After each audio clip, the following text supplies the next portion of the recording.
I thank you for joining us this week as we observe Lent together here at Calvary and as we walk with Jesus in the time leading up to his death on the cross.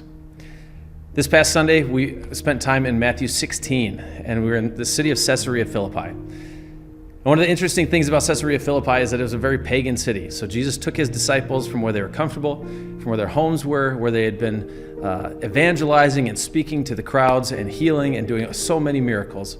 And he took them north to a city that couldn't probably have cared less about Jesus. There were temples to Greek gods. There were so many other things that were taking place that would have made people resistant to Jesus and what he was teaching, because people were trying to fulfill their desires in whatever way they saw it possible, leaving no room for what Jesus had for them.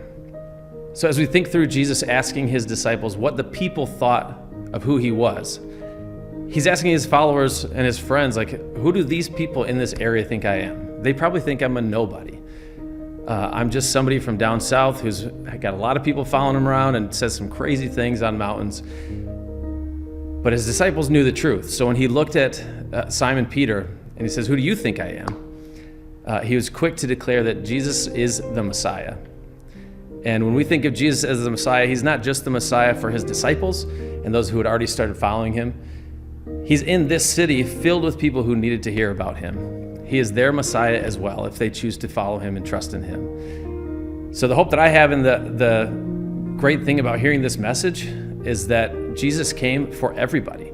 Anybody who is willing to accept his free gift of love and put their trust in him can receive salvation. And he is their Messiah. He is our Messiah. And we can proclaim that to everybody. So this week, as you're going about your day, whatever you have planned, whatever God has planned for you, let's be reminded that Jesus is our Messiah. He is the God who saves us, and he is the God who is still saving people, the God who loves you, and the God who wants to walk with you through this season of Lent and forward on in your journey with him.